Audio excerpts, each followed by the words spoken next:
రాజధాని అమరావతి నిర్మాణ పనులకు ప్రధాన ఆటంకంగా ఉన్న భూమి సమస్య ఎట్టకేలకు పరిష్కారం కాబోతోంది. భూ సమీకరణ ప్రక్రియ ద్వారా ఇవ్వని భూములను ప్రభుత్వం తప్పనిసరి పరిస్థితుల్లో భూసేకరణ ప్రక్రియ ద్వారా తీసుకోనుంది. ఆ మేరకు ఇప్పటికే జారీ అయిన భూసేకరణ నోటిఫికేషన్ల గడువు మరో 2 రోజుల్లో పూర్తి కాబోతోంది. ఈ నేపథ్యంలో ఈ నెల 6న భూసేకరణకు సంబంధించి పరిహారం, పునరావాసానికి సంబంధించిన అవార్డు జారీ కానుంది. ముందుగా ఉండవల్లి పరిధిలోని సీడ్ యాక్సెస్ రోడ్ నిర్మాణానికి ఇవ్వకుండా ఉన్న భూములను సేకరించనున్నారు. రాజధాని పరిధిలోని 29 గ్రామాల్లో 95% పైగా ప్రజలు, రైతులు భూ సమీకరణకు మొగ్గు చూపగా 5% మంది ససేమిరా అన్నారు. 2015 నుంచి ఇదే వైఖరి ప్రదర్శిస్తున్నారు. ప్రధానంగా ఉండవల్లి, పెనుమాక గ్రామాల్లోని భూముల విషయంలో ప్రభుత్వానికి ఇబ్బందులు ఎదురయ్యాయి. ఆ కారణంగా రోడ్లు, డ్రైనేజీలు, వరద నీటి లైన్లు వంటి ప్రధాన మౌలిక సదుపాయాల కల్పన చాలా చోట్ల ఆగిపోయింది. లేఅవుట్ల పనులు నిలిచిపోయాయి. రాజధాని రవాణా వ్యవస్థలో అత్యంత కీలకమైన సీడ్ యాక్సెస్ రోడ్డు ముక్కలుగా అష్టవంకరలతో వేయాల్సి వచ్చింది. ఇక ఈ నేపథ్యంలో ఆ మిగిలిన కొద్ది మంది రైతులను భూ సమీకరణకు ఒప్పించడానికి ప్రభుత్వం గట్టిగా ప్రయత్నించింది. కొందరు సానుకూలంగా స్పందించి ముందుకు రాగా, మరికొందరు మాత్రం రాజకీయ కారణాలతో వెనకడుగు వేస్తున్నారు. దీంతో ఈ ఏడాది ఏప్రిల్లో భూసేకరణకు నోటిఫికేషన్ విడుదల చేసింది. ఎల్నినో ప్రభావంతో దేశవ్యాప్తంగా వర్షాభావ పరిస్థితులు నెలకొన్న నేపథ్యంలో ఎక్కడైనా నదీ పరివాహక ప్రాంతంలో ఆకస్మికంగా క్లౌడ్ బర్స్ట్ అయితే ఆ వర్షం నీటిని పక్కనే ఉన్న మరో నదీ పరివాహక ప్రాంతానికి తరలించేలా కార్యాచరణ ప్రణాళికను రూపొందించాలని జిల్లా కలెక్టర్లు, జలవనరుల శాఖ అధికారులను ముఖ్యమంత్రి చంద్రబాబు ఆదేశించారు. చెరువుల్లో పూడిక తీత, ఫీడర్ ఛానళ్ల అనుసంధానంపై ప్రత్యేకంగా దృష్టి సారించాలన్నారు. కుప్పం పర్యటనలో ఉన్న ఆయన జలధార సమీక్షలో వీడియో కాన్ఫరెన్స్ ద్వారా పాల్గొన్నారు. ఏపీలోనూ వర్షాభావ పరిస్థితులు నెలకొన్నప్పటికీ గడిచిన 2 ఏళ్లలో జలవనరుల సంరక్షణ, భూగర్భ జలాల పెంపుదల చర్యల కారణంగా నీటి ఇబ్బందులు తీవ్ర స్థాయిలో లేవని సీఎం అభిప్రాయం వ్యక్తం చేశారు. జలధార కింద 100 రోజుల ప్రోగ్రాం ఇచ్చామని, ఇప్పటికే 90 రోజులు పూర్తయ్యాయని తెలిపారు. జలధార ప్రగతిపై జిల్లా కలెక్టర్లను ఆరా తీశారు. జలధారను కొనసాగిస్తామని ప్రకటించారు. పలువురు కలెక్టర్లు పవర్ పాయింట్ ప్రజెంటేషన్ ద్వారా జలధార ప్రగతిని వివరించారు. ఇప్పటి వరకు వర్షం నీరు భూగర్భంలోకి చేరి ఎంత మట్టం పెరిగిందో గమనిస్తూ వస్తున్నామని, ఇకపై వర్షం నీరు భూగర్భంలో ఎన్ని టీఎంసీలుగా నిల్వ ఉంటుందో శాస్త్రీయంగా గుర్తించాలని అధికారులను సీఎం ఆదేశించారు. బేసిన్ నుంచి బేసిన్కు వర్షం నీటిని తరలించడం, ఫీడర్ కాలువల అభివృద్ధి, చెరువులను నింపడం తదితరాలపై ప్రత్యేకంగా దృష్టి పెట్టాలని జిల్లా కలెక్టర్లను ఆదేశించారు. ఇవాటి నుంచి 11వ తేదీ వరకు మంత్రి నారా లోకేష్ దక్షిణ కొరియాలో పర్యటించనున్నారు. టూర్లో భాగంగా లోకేష్ కొరియాలో వివిధ మంత్రిత్వ శాఖల ప్రతినిధులతో అధికారిక సమావేశాల్లో పాల్గొంటారు. భారత్, దక్షిణ కొరియా మధ్య ద్వైపాక్షిక సహకారాన్ని పెంపొందించే లక్ష్యంతో ఈ సమావేశాలు నిర్వహిస్తున్నట్లు దక్షిణ కొరియా కాన్సులేట్ జనరల్ చాంగ్ న్యూన్ కిమ్ లోకేష్ కు రాసిన లేఖలో పేర్కొన్నారు. ఇక నేడు దక్షిణ కొరియా రాజధాని సియోల్లో ఇండియా డయాస్పోరా ఆత్మీయ సమావేశానికి హాజరవుతారు. 6న దక్షిణ కొరియా టెక్ స్టార్టప్ సంస్థల ప్రతినిధులతో రౌండ్ టేబుల్ సమావేశం అనంతరం వివిధ కంపెనీలతో పెట్టుబడి చర్చల్లో లోకేష్ పాల్గొంటారు. ఇక అనంతరం హోమ్సం భారీ పరిశ్రమ సంఘం అధ్యక్షుడు Takeshi Yokota, Seoul semiconductors vice president Taehim లీతో భేటీ అవుతారు. 7న LG Chem global strategy centre president, LG overseas company head ఇన్ జుకో, ఎల్జీ టవర్స్ లో ఏర్పాటు చేసిన విందు సమావేశంలో లోకేష్ పాల్గొంటారు. 8న కొరియన్ మెరైన్ ఎక్విప్మెంట్ అసోసియేషన్ ప్రతినిధులతో రౌండ్ టేబుల్ సమావేశంలో పాల్గొంటారు. 9న ఆ దేశ రాజకీయ వ్యవహారాలు డిప్యూటీ మంత్రి మిస్ యుయిహెయే సిసిలియో చుంగ్తో భేటీ అవుతారు. ఇక అదే నాయకుడు అదే ఎండాడా, అక్కడే మరో భూమికి స్కెచ్. ఈసారి 2 ఎకరాలు, విలువ 20 కోట్ల రూపాయలు. భూములు బంగారంగా మారిన విశాఖలో ఒక మాజీ మంత్రి 600 కోట్ల విలువైన 30 ఎకరాలకు టెండర్ పెట్టడం, ఉన్నత స్థాయి యంత్రాంగం పరిశీలన, కలెక్టర్ పరిశోధనతో విషయం ఆగిపోవడం గురించి నిన్న ఆంధ్రజ్యోతి ప్రచురించిన కథనం సంచలనం సృష్టించింది. ఇప్పుడు అదే నాయకుడు తెర వెనుక ఉండి నడిపిస్తున్న మరో భూమాయ బయటపడింది. ఎండాడలోని ఒక సర్వే నంబర్లో 10 ఎకరాల ప్రభుత్వ భూమి ఉంది. అందులో 2 ఎకరాలను ప్రైవేటుగా చూపించి రికార్డులు మార్చేందుకు సదరు నేత సకల ప్రయత్నాలు చేస్తున్నారు. ఇందుకోసం 3 నెలల వ్యవధిలో ఆ సర్వే పిటిషన్లు పెట్టించారు. ఆ సర్వే నంబర్లో ఉన్న భూమిని సబ్ డివిజన్ చేసి 2 ఎకరాలను ప్రైవేట్గా నమోదు చేయించాలని మాస్టర్ ప్లాన్ వేశారు. 2 కీలక అధికారులకు ఈ టాస్క్ అప్పగించారు. రీసర్వేను సానుకూలంగా మార్చుకుని రికార్డులు తారుమారు చేసి ఆ 2 ఎకరాలకు హక్కుదారులను పుట్టించే బాధ్యతను ఆ 2 అధికారులు భుజాన వేసుకున్నారు. ఇందుకు రెవెన్యూ ఆర్కైవ్స్ లో ఉన్న ఒక రికార్డును ఆధారంగా చూపాలని ప్లాన్ వేశారు. దీనికి అనుగుణంగా ఒక ఫేక్ డాక్యుమెంట్ను సృష్టించి అది రైత్వారీ పట్టాగా చూపించే ప్రయత్నాలు జరుగుతున్నట్లు సమాచారం. ఆ భూమిపై రీసర్వేను పూర్తి చేసి 10 ఎకరాలున్న ప్రభుత్వ భూమిని 8 ఎకరాలకు పరిమితం చేసి మిగిలిన 2 ఎకరాలను ప్రైవేట్కు కట్టబెట్టడమే వీరి లక్ష్యం. ఇందులో భాగంగా ఇప్పటికే దాఖలైన 6 పిటిషన్లలో 2ంటిని ఒక కీలక అధికారి ఎండార్స్ చేసినట్టు తెలుస్తోంది. నటుడు Prakash Raj, YouTuber Joseph alias ప్రశ్న రావణ్ల ద్వారా ఏపీలో భారీగా కుల మత ఘర్షణలు జరిపే కుట్ర జరుగుతోందని జనసేన సీనియర్ నేత మంత్రి కందుల దుర్గేష్ అనుమానం వ్యక్తం చేశారు. ప్రకాష్ రాజ్, రావణ్ మధ్య జరిగిన ఫోన్ సంభాషణ ఇదేనంటూ ఒక ఆడియో లీక్ ను విడుదల చేశారు. ఇది మీ మాటలు కావనే దమ్ము ధైర్యం ఉన్నాయా అని ఇద్దరిని ప్రశ్నించారు. ఇప్పుడు ఆడియోను బయటపెట్టామని, త్వరలో కుట్రదారుడి కుతంత్రాలను బహిర్గతం చేస్తామని స్పష్టం చేశారు. జస్ట్ ఆస్కింగ్ పేరుతో సోషల్ మీడియాలో గొంతు చించుకునే ప్రకాష్ రాజ్, మత ఘర్షణలు సృష్టించేలా మాట్లాడే రావణ్ల నడుమ అపవిత్ర బంధం ఉందని తేలిందన్నారు. ఇరువురూ కలిసి వ్యూహాత్మకంగా కూటమి ప్రభుత్వం పైన, ముఖ్యంగా డిప్యూటీ సీఎం పవన్ కళ్యాణ్ పైన అవాకులు చెవాకులు పేలుతూ హిందూ ధర్మంపై దాడి చేసేలా మాట్లాడడం సమర్థనీయమా అని కందుల ప్రశ్నించారు. ఈ సంఘ వ్యతిరేక శక్తుల వెనుక ఉన్న సూత్రధారులు, స్క్రిప్ట్ రైటర్స్, ఫైనాన్షియర్లను అతి త్వరలో చట్టం ముందు నిలబెడతామని దుర్గేష్ చెప్పారు. కుట్రదారుల నుంచి వీరికి భారీ మొత్తంలో నెల దండిగా ఫండ్ అందుతోందని అన్నారు. కుట్రదారులు, పాత్రదారుల వల్ల మత ఘర్షణలు తలెత్తితే ఆ మంటల్లో చలి కాచుకునేందుకు తాడేపల్లి ప్యాలెస్ కాచుకు కూర్చుందని విమర్శించారు. డిప్యూటీ సీఎం పవన్ కళ్యాణ్ పై అనుచిత వ్యాఖ్యలు చేసిన కేసులో అనకాపల్లి జిల్లా బాయకరావుపేట పోలీసులు ప్రశ్న రావణ్ ను అరెస్ట్ చేశారు. Nakkapalli rural circle police station కు తరలించారు. జనసేన కార్యకర్తలు పెద్ద సంఖ్యలో అక్కడకు చేరుకుని రావణ్ ను కఠినంగా శిక్షించాలని డిమాండ్ చేశారు. ఉప ముఖ్యమంత్రి భట్టి విక్రమార్క రంకెలు వేసినంత మాత్రాన అంకెలు మారవని బీఆర్ఎస్ నేత హరీష్ రావు అన్నారు. బీఆర్ఎస్ హయాంలో చేసిన అప్పుల విషయంలో భట్టి అబద్దాలు, అర్ధసత్యాలు చెబుతున్నారని ఆరోపించారు. 10 ఏళ్లలో బీఆర్ఎస్ ప్రభుత్వం చేసిన అప్పు 8,21,651 కోట్లని భట్టి కట్టుగదులు చెప్పారన్నారు. తెలంగాణ రాష్ట్రం ఏర్పడే నాటికే ఉన్న ఎఫ్ఆర్బీఎం, ఎస్పీవీఎస్ గ్యారంటీ రుణాలు కలిపి 84,268 కోట్లు బీఆర్ఎస్ ప్రభుత్వ ఖాతాలో చూపారని చెప్పారు. తాము లేని లెక్కలు చెప్పట్లేదని శుక్రవారం భట్టి విలేకరుల సమావేశంలో చూపిన పత్రాల్లో ఉన్న లెక్కలే చెబుతున్నామని అన్నారు. బీఆర్ఎస్ హయాంలో చేసిన అప్పు 4.17 లక్షల కోట్లు దాటలేదన్న మాటకు కట్టుబడి ఉంటానని, చర్చకు ఎప్పుడైనా సిద్ధమన్నారు. ఇక లేని అప్పులను ఉన్నట్లు చూపి గోబెల్స్ ప్రచారానికి పాల్పడుతున్నారని హరీష్ రావు చెప్పారు. గతంలో కాంగ్రెస్ ప్రభుత్వం అసెంబ్లీలో విడుదల చేసిన శ్వేతపత్రంలో బీఆర్ఎస్ ప్రభుత్వం చేసిన అప్పు 6,71,757 కోట్లని చెప్పిందని, ఇందులో కూడా తమకు సంబంధం లేనివి కలిపారని అన్నారు. కొత్త రాజకీయ పార్టీతో తెలంగాణలో సత్తా చాటాలని భావిస్తున్న తెలంగాణ రక్షణ సేన అధ్యక్షురాలు కవితకు కేంద్ర ఎన్నికల సంఘం షాక్ ఇచ్చింది. టీఆర్ఎస్ అనే సంక్షిప్త పేరుపై తమకు అనేక అభ్యంతరాలు వచ్చాయని, అందువల్ల ఆ పార్టీ పేరును కేటాయించలేమని ఆమెకు ఇటీవల ఈసీ లేఖ రాసింది. ప్రత్యామ్నాయంగా 3 పేర్లు పంపించాలని సూచించింది. ఆ లేఖకు కవిత సమాధానం కూడా ఇచ్చినట్లు సమాచారం. కవితకు తెలంగాణ రక్షణ సేన పేరును కేటాయించడంపై ఏమైనా అభ్యంతరాలు ఉన్నాయా అని ఈసీ కొంతకాలం క్రితం బహిరంగ ప్రకటన ఇచ్చింది. అప్పట్లో 2 అభ్యంతరాలు వచ్చాయి. ఒకటి, సిద్దిపేట నియోజకవర్గానికి చెందిన ఒక మాజీ జెడ్పీటీసీ నుంచి వచ్చింది. తాను అప్పటికే తెలంగాణ రాజ్య సమితి పేరుతో పార్టీ పెట్టానని, అందువల్ల టీఆర్ఎస్ అన్న సంక్షిప్త నామంతో మరో పార్టీ ఉంటే ఇబ్బంది అవుతుందని తెలిపారు. అదేవిధంగా మహారాష్ట్రలోని నాందేడ్ ప్రాంతం నుంచి మరో అభ్యంతరం వచ్చింది. ఈ రెండింటిపైన కవిత ఎన్నికల సంఘానికి సమాధానం పంపారు. మొదట వచ్చిన 2 అభ్యంతరాలకు సమాధానం ఇచ్చామని, ఇప్పుడు చెబుతున్న అనేక అభ్యంతరాలు ఏంటో చెబితే వాటికి కూడా సమాధానం ఇస్తామని కవిత కోరినట్లు తెలిసింది. తమకు తెలంగాణ రక్షణ సేన పేరే కావాలని స్పష్టం చేసినట్లు సమాచారం. పార్టీ పేరు విషయంపై వెనక్కి తగ్గేది లేదని ఆమె తేల్చి చెప్పినట్లు కవిత సన్నిహిత వర్గాలంటున్నాయి. దీనిపై న్యాయ పోరాటం చేస్తామని టీఆర్ఎస్ వర్గాలు పేర్కొంటున్నాయి. తెలంగాణ ప్రభుత్వం రైతులకు ఇచ్చిన హామీని నెరవేరుస్తూ రికార్డు స్థాయిలో రైతు భరోసా నిధులను వారి ఖాతాలో జమ చేస్తోందని మంత్రి తుమ్మల నాగేశ్వరరావు తెలిపారు. జూన్ 30న రైతు భరోసా నిధుల విడుదల కార్యక్రమాన్ని ప్రారంభించిన ప్రభుత్వం కేవలం 5 రోజుల వ్యవధిలోనే 67.45 లక్షల మంది రైతుల బ్యాంకు ఖాతాల్లో 7,135.77 కోట్లను నేరుగా జమ చేసి మరో రికార్డు సృష్టించిందని వివరించారు.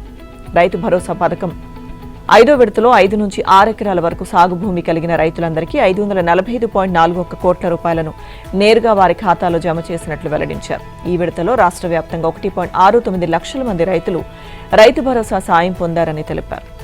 ఇప్పటికే తొలి 4 విడతల్లో 4 ఎకరాల వరకు సాగు భూమి కలిగిన రైతులకు రైతు భరోసా నిధులు విడుదల చేశామన్నారు తుమ్మల నాగేశ్వరరావు. ఇప్పటి వరకు రైతు భరోసా కింద మొత్తం 67.45 లక్షల మంది రైతుల ఖాతాల్లో 7,135.77 కోట్లను ప్రభుత్వం జమ చేసిందని తెలిపారు.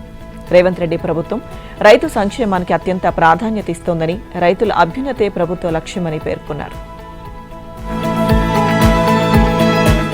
కర్ణాటకలో కొనుగోలు చేసిన విలువైన 45 ఎకరాల భూముల అంశం డీఎస్పీ భీమ్రెడ్డి కేసులో ఇప్పుడు ఏసీబీ దర్యాప్తులో కీలకంగా మారింది. బెంగళూరు అంతర్జాతీయ విమానాశ్రయం సమీపంలోని దేవన్హల్లి వద్ద 1 ఎకరం వాణిజ్య భూమి, బెంగళూరు పరిసరాల్లో మరో 6 ఎకరాలు, మంగళూరులో 38 ఎకరాలు భీమిరెడ్డి బినామీల పేరిట ఉన్నట్లుగా ఏసీబీ అధికారులు గుర్తించినట్లు తెలుస్తోంది.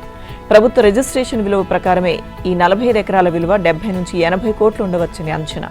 మార్కెట్ ధరలు దీనికన్నా ఎన్నో రెట్లు అధికంగా ఉంటాయి. వాటి కొనుగోలుకు అంత భారీ డబ్బు ఎక్కడి నుంచి వచ్చింది, కొనుగోలు సమయంలో చెల్లించిన మొత్తం ఏ బ్యాంకు ఖాతాల నుంచి వెళ్లింది, చెల్లింపులు ఎవరెవరి పేర్ల మీద జరిగాయి, ఈ ఆధారాలే ప్రస్తుతం ఈ కేసులో కీలకమని దర్యాప్తు అధికారులు భావిస్తున్నారు.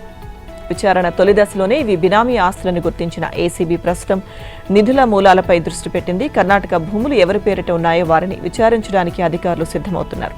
కర్ణాటకతో పాటు హైదరాబాద్ పరిసరాల్లో భీమిరెడ్డి తన బినామీల పేరిట కొనుగోలు చేసిన ఆస్తులు, వాటి కొనుగోలుకు చేసిన భారీ వ్యయాన్ని గమనిస్తుంటే సాధారణ కానిస్టేబుల్ స్థాయి నుంచి వచ్చిన ఆయన ఈ స్థాయి ఆస్తులు కూడబెట్టడం సాధ్యం కాదని, ఆయన మరెవరికో బినామీ అయి ఉండొచ్చనే అనుమానాలను ఐటీ, ఈడీ, ఏసీబీ అధికారులు వ్యక్తం చేస్తున్నారు. మనీ లాండరింగ్ కోణంలో ఈడీ, బినామీ ఆస్తుల చట్టం ప్రకారం ఆదాయ పన్ను శాఖ ఇప్పటికే ప్రాథమిక దర్యాప్తు ప్రారంభించినట్లు తెలుస్తోంది. ఆదాయానికి మించిన ఆస్తుల కేసులో పట్టుబడిన భీమిరెడ్డి అనారోగ్యం కారణంతో అరెస్ట్ నుంచి ఉపశమనం పొందినప్పటికీ అది తాత్కాలికమేనని ఏసీబీ అధికారులు అంటున్నారు. ఉత్తర ఒడిశా, పశ్చిమ బెంగాల్కు ఆనుకుని వాయువ్య బంగాళాఖాతంలో 2 రోజుల క్రితం ఏర్పడిన అల్పపీడనం బలపడి తీవ్ర అల్పపీడనంగా మారింది. దీనిపై ఉపరితల ఆవర్తనం ఆవరించి నైరుతి వైపు వాలి ఉంది. తీవ్ర అల్పపీడనం రానున్న 3 రోజుల్లో పశ్చిమ వాయువ్యంగా పయనించి ఒడిశా, ఛత్తీస్గఢ్ వైపు వెళ్లనుంది. దీని ప్రభావంతో ఉత్తర కోస్తాలో పలుచోట్ల తేలికపాటి నుంచి ఒక మోస్తరు వర్షాలు కురిశాయి. విజయనగరం జిల్లా పప్పల లింగాల వలసలో 4.1, మన్యం జిల్లా సీతానగరంలో 3.9, దత్తిరాజేరులో 2.92, ఇక మక్కువలో 2.62, పురోహితుని వలసలో 2.6, పాచిపెంటలో 2.45, శ్రీకాకుళం జిల్లా సిగడాంలో 2.3 సెంటీమీటర్ల వర్షపాతం నమోదైంది. రానున్న 24 గంటల్లో కోస్తా సీమల్లో పలుచోట్ల వర్షాలు. శ్రీకాకుళం, పార్వతీపురం, మన్యం, విజయనగరం, అల్లూరి, ఏలూరు జిల్లాలో అక్కడక్కడ భారీ వర్షాలు కురుస్తాయని విశాఖ తుపాన్ హెచ్చరిక కేంద్రం తెలిపింది. ఓటర్ల జాబితాను 100% పక్కాగా ఎలాంటి తప్పులు లేకుండా అప్డేట్ చేయడానికి భారత ఎన్నికల సంఘం చేపట్టిన ఎస్ఐఆర్ ప్రక్రియలో అనేక తప్పులు దొరుకుతున్నాయి. ఓటర్లు ఎన్యూమరేషన్ ఫారాల్లో తమ వివరాలు రాసి బీఎల్ఓలకు ఇచ్చిన తర్వాత వారు ఆ వివరాలను ఆన్లైన్లో అప్లోడ్ చేసే సమయంలో గందరగోళం నెలకొంటుంది. ఇంగ్లీష్లో వివరాలు ఆన్లైన్లో నమోదు చేసిన తర్వాత తెలుగులోకి మారేటప్పటికీ అనేక అక్షర దోషాలు, తప్పులు దొర్లి అర్థం మారిపోతుంది. కొన్నిసార్లు వాటిని పలకడం కూడా కష్టంగా ఉంటుంది. హైదరాబాద్లోని బాచుపల్లి ప్రాంతంలో ఉండే ఒక ఓటరు తాను నివాసం ఉండే ప్రాంతం పేరు రాయగా అది చివరికి బచ్చుపల్లిగా మారిపోయింది. ఇలా ఇంటి పేరు, ఓటర్ల పేరు, ప్రాంతాల పేర్లు మారిపోవడంతో ఓటర్లు తలపట్టుకుంటున్నారు. అధికారులు మాత్రం ఇలాంటి తప్పులు దొరకడం సహజమేనని చెబుతున్నారు. ఇంగ్లీష్లో టైప్ చేసిన పేర్లు తెలుగులోకి ఆటోమేటిక్గా మారినప్పుడు ఇలాగే వస్తుంటాయని అంటున్నారు. వాటి గురించి ఆందోళన అవసరం లేదని, తర్వాత ఎడిట్ ఆప్షన్ వస్తుందని, అప్పుడు సరిచేసుకోవచ్చని చెబుతున్నారు. అయితే అప్పుడు కూడా ఇలాగే వస్తే పరిస్థితి ఏంటని ఓటర్లు ఆందోళన వ్యక్తం చేస్తున్నారు. సర్ ప్రక్రియలో రాజకీయ పార్టీల ఏజెంట్లు చక్రం తిప్పుతున్నారు. ఈసీఐ నియమించిన బూత్ లెవెల్ ఆఫీసర్లు నిర్వర్తించాల్సిన పనులన్నీ ఈ బూత్ లెవెల్ ఏజెంట్లే చేసేస్తున్నారు. బిఎల్ఓల వద్ద రహస్యంగా ఉండాల్సిన ప్రత్యేక యాప్ లాగిన్ ఐడి, పాస్వర్డ్లు కూడా బిఎల్ఓల చేతిలోకి వెళ్లిపోయాయి.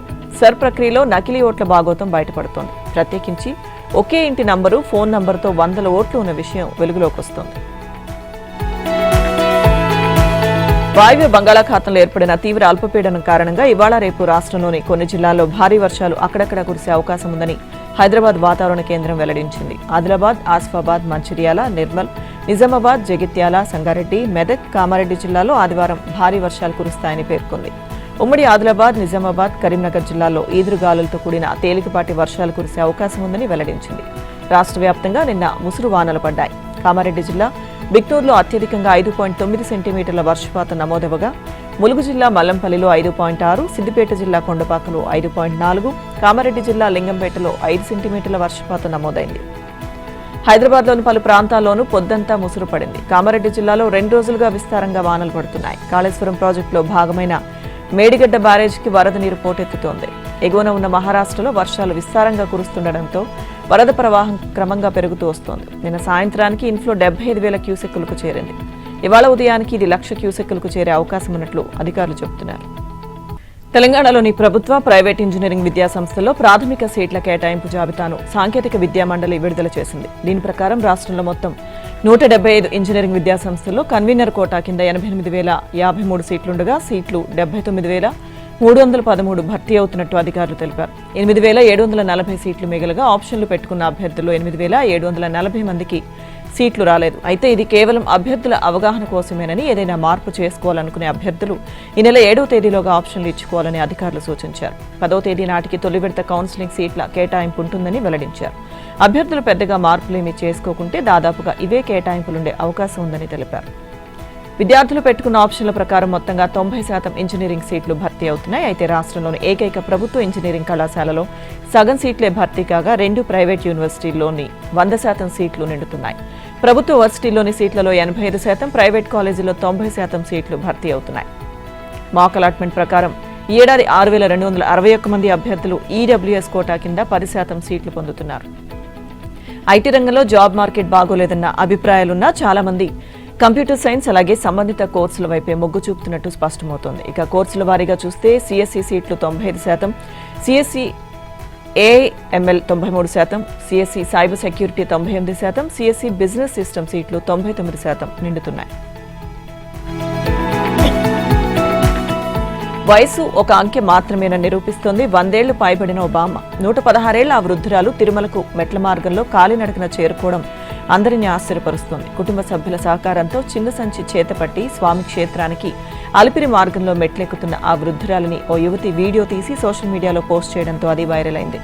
అలిపిరి మెట్ల మార్గం అంటే దాదాపు 3,500 మెట్లు, 11 కిలోమీటర్ల దూరం.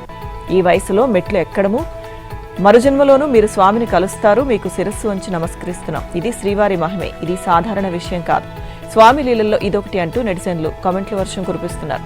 కర్ణాటక రాష్ట్రానికి చెందిన ఆ వృద్ధురాలు కుటుంబ సభ్యుల సహకారంతో 2 రోజుల క్రితం తిరుమలకు వచ్చినట్టు ఆ వీడియో ద్వారా తెలుస్తోంది. దేవుడి కోసం ఇచ్చిన సొమ్ము దేవుడికే చేరాలి, ఒక్క రూపాయి కూడా దారి మళ్లొద్దు. ఈ విషయంలో తిరుమల తిరుపతి దేవస్థానం అన్ని రకాల జాగ్రత్తలు తీసుకుంటుంది. హుండీలో పడిన కానుకలను పరకామణిలో లెక్కించి ఆ మొత్తాన్ని బ్యాంకులో డిపాజిట్ చేసే వరకు ప్రతి దశలో పటిష్టమైన వ్యవస్థ ఏర్పాటైంది. అత్యంత అరుదుగా పరకామణి లెక్కింపుల సమయంలో చిన్న చిన్న సంఘటనలు చోటు చేసుకున్న సందర్భాలు ఉన్నాయి. కానీ విజిలెన్స్ అధికారుల నిరంతర పర్యవేక్షణ, ప్రత్యేక శ్రద్ధ, సాంకేతిక పరిజ్ఞానం నుంచి ఎవరూ తప్పించుకోలేరు. శ్రీవారి ఆలయం నుంచి నిండిన హుండీలను గుడి నుంచి బయటకు తీసుకొచ్చి కొండపైనే ఉన్న పరకామణి కార్యాలయానికి చేర్చి లెక్కింపు తర్వాత బ్యాంకు అధికారులకు అప్పగించే వరకు ప్రతి దశ పక్కాగా జరుగుతుంది. దీన్ని టీటీడీ విజిలెన్స్ విభాగం పూర్తి స్థాయిలో పర్యవేక్షిస్తుంది. కరెన్సీ పరకామణి ప్రాంగణంలో విజిలెన్స్ విభాగం ఒక జనరల్ డైరీ, హుండీ మూవ్మెంట్స్ రిజిస్టర్ నిర్వహిస్తుంది. లెక్కింపు గదులు, కానుకలను వేరు చేసే ప్రాంతాలు, స్ట్రాంగ్ రూమ్లు, లోపలికి వచ్చే బయటకు వెళ్లే పాయింట్లపై సీసీటీవీ పర్యవేక్షణ ఉంటుంది. కరెన్సీ లెక్కింపు, విదేశీ కరెన్సీ వర్గీకరణ, బంగారం, వెండి వస్తువుల నిర్వహణ వంటి అత్యంత విలువైన ప్రక్రియలపై ప్రత్యేక దృష్టి సారిస్తున్నారు. నిర్దేశిత రిజిస్టర్లో సీల్ నంబర్లు, తేదీ, సమయాన్ని నమోదు చేస్తూ సరైన పద్ధతిలో సీల్ వేసేలా చూస్తారు. సిబ్బందికి, పరకామణి సేవలో పాల్గొనే వారికి ప్రత్యేకమైన నిబంధనలు అమలు చేస్తారు. అయోధ్య రాముడికి భక్తులు సమర్పించిన బంగారు కానుకలను కాజేసిన వాళ్లు ఆ కానుకలను కరిగించి బంగారం బిస్కెట్లుగా మార్చుకున్నట్లు వెల్లడైంది. కానుకలకు సంబంధించి ఏ ఆధారాలు దొరకకూడదనే ఉద్దేశంతోనే నిందితులు ఇలా చేశారని ఈ అంశంపై ఏర్పాటైన ప్రత్యేక దర్యాప్తు బృందం భావిస్తోంది. అయోధ్య రామాలయానికి భక్తులు భారీ ఎత్తున సమర్పించిన బంగారం, వెండి కానుకల గురించి ఆరా తీస్తున్న సిట్ ఆ కానుకల జాడ కనిపించకపోవడంపై దృష్టి పెట్టింది. ఈ క్రమంలోనే విరాళాల దొంగలు బంగారు కానుకలను కరిగించి బిస్కెట్లుగా మార్చుకున్నట్లు వెల్లడైంది. దీనిపై వివరాల కోసం ఆలయం ఇన్ఛార్జిగా ఉన్న కేడీ బాబును సిట్ అధికారులు ప్రశ్నించారు. విలువైన కానుకలకు సంబంధించిన రికార్డులను తమకు అందజేయాలని ఆదేశించినట్లు సమాచారం. విరాళాల కుంభకోణంలో ఆరోపణలు ఎదుర్కొంటున్న వ్యక్తులు గత కొన్ని నెలలుగా జరిపిన ఆర్థిక లావాదేవీలను సిట్ పరిశీలిస్తోంది. నిందితులు భూములు, ఇండ్ల కొనుగోలు వంటివి ఏమైనా చేశారా అన్న కోణంలోనూ దర్యాప్తు జరుపుతున్నారు.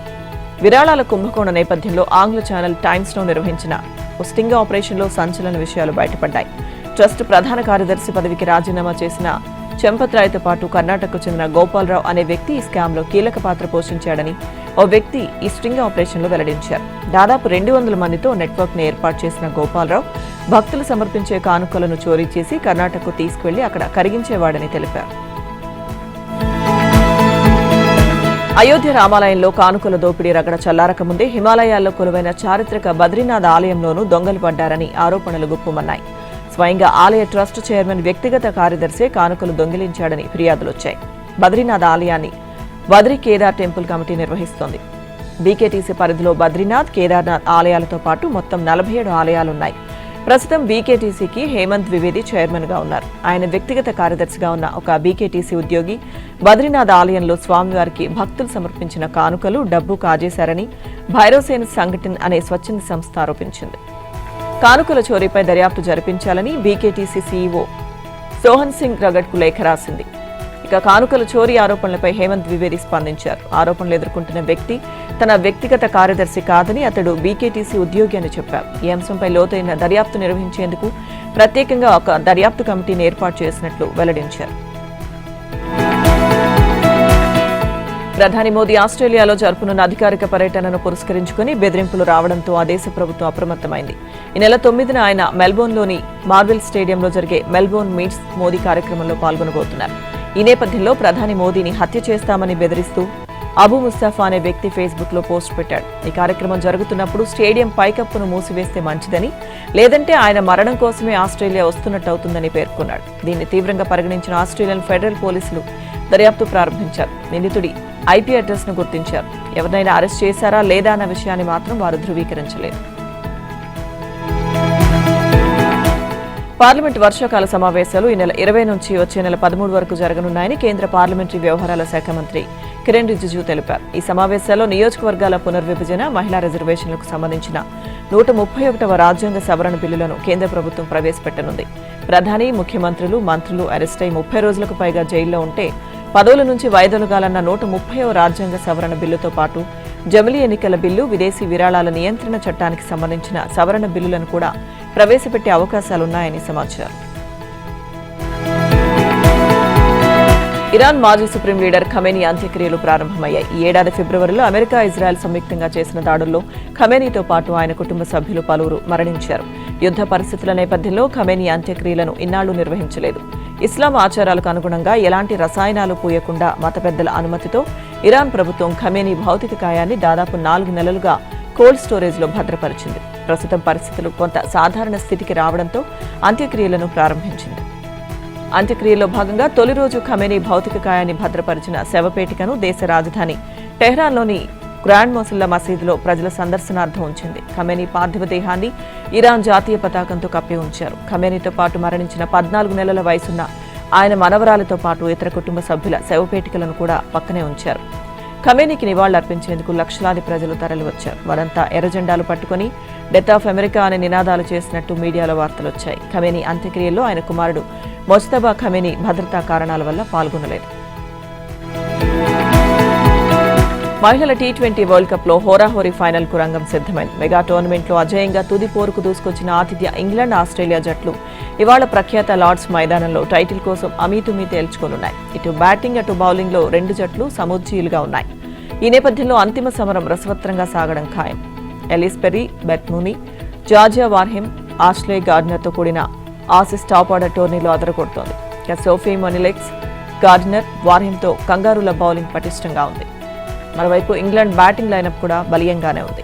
కాకపోతే ఓపెనర్ డ్యానీ వ్యాట్ అనుకున్నంత ధాటిగా ఆడలేకపోతుంది. దక్షిణాఫ్రికాతో సెమీస్లో హాఫ్ సెంచరీలు చేసిన కెప్టెన్ బ్రంట్, హెయిథర్ నైట్ అదే జోరు కొనసాగించాలని భావిస్తున్నారు.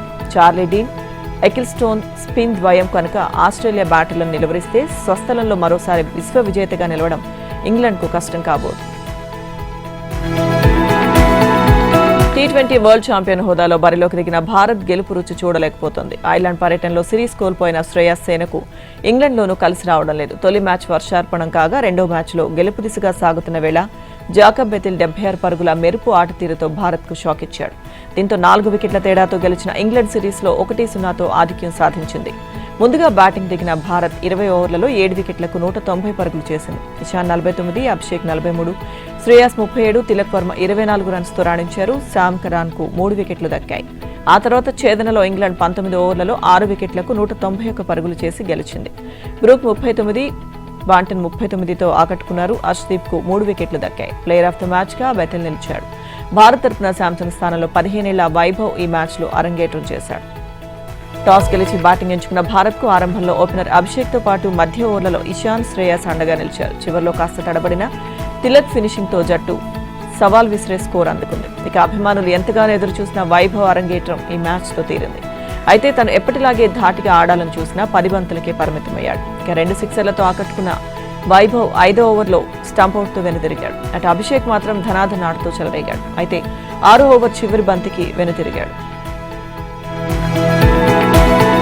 టీనేజ్ సంచలనం వైభవ్ సూర్యవంశీ వచ్చి రాగానే బ్యాటింగ్ దిగ్గజం సచిన్ టెండూల్కర్ దశాబ్దాల రికార్డును వెనక్కి నెట్టాడు. అంతర్జాతీయ క్రికెట్లో అత్యంత పిన్న వయసులోనే అరంగేట్రం చేసిన భారత క్రికెటర్గా నిలవడం విశేషం. సచిన్ 1989లో పాక్తో జరిగిన టెస్ట్ మ్యాచ్లో 16 ఏళ్ల 205 రోజుల వయసులో తొలిసారి బరిలోకి దిగాడు. తాజాగా ఇంగ్లాండ్తో జరిగిన రెండో టీ20లో వైభవ్కు ఛాన్స్ దక్కడంతో 37 ఏళ్ల పాటు చెక్కు చెదరకుండా ఉన్న రికార్డు ఇప్పుడు బద్దలైంది. ఎందుకంటే వైభవ్ 15 ఏళ్ల 99 రోజుల వయసులోనే భారత్ జెర్సీ ధరించడం విశేషం. ఓవరాల్గా చిన్న వయసులో అరంగేట్రం చేసిన ఆటగాడిగా పాకిస్తాన్కు చెందిన హసన్ రాజా 14 ఏళ్ల 227 రోజులతో టాప్లో ఉన్నాడు. అసోసియేట్స్ సభ్యదేశమైన రొమేనియా క్రికెటర్ మరియన్ గ్రాసిస్ 14 ఏళ్ల 16 రోజుల ప్రాయంలోనే తొలి టీ20 ఆడాడు. ఫిఫా వరల్డ్ కప్ లో ఇవాళ అర్ధరాత్రి బ్రెజిల్ వర్సెస్ నార్వే, రేపు ఉదయం మెక్సికో వర్సెస్ ఇంగ్లాండ్ మ్యాచ్లు జరగనున్నాయి. ఇక అండర్ డాగ్ కేప్ వెడే వరల్డ్ కప్ లోనూ పెను సంచలనాన్ని త్రుటిలో చేజార్చుకుంది. స్ఫూర్తిదాయక ప్రదర్శనతో డిఫెండింగ్ ఛాంప్ అర్జెంటీనాను దాదాపుగా ఓడించినంత పనిచేసింది. బ్లూ షార్క్స్ చిరస్మరణీయ పోరాటంతో మ్యాచ్లో ఫేవరెట్ గా బరిలోకి దిగిన మెస్సీ సేనకు చావు తప్పి కన్ను లొట్టబోయినట్టయింది.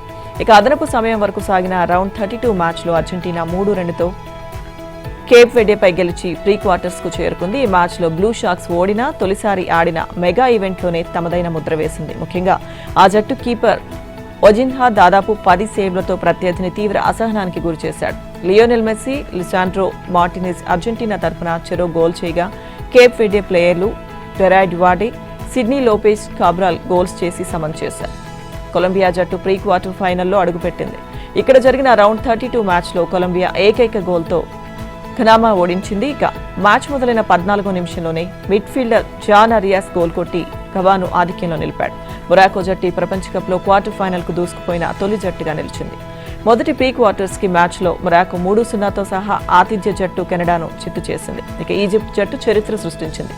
ప్రతిష్టాత్మక వరల్డ్ కప్ లో మొదటిసారి నాకౌట్ మ్యాచ్ గెలిచింది. ఆస్ట్రేలియాతో ఇక్కడ జరిగిన రౌండ్ 32 మ్యాచ్ షూటౌట్లో 4-2తో ఆస్ట్రేలియాను చిత్తు చేసింది.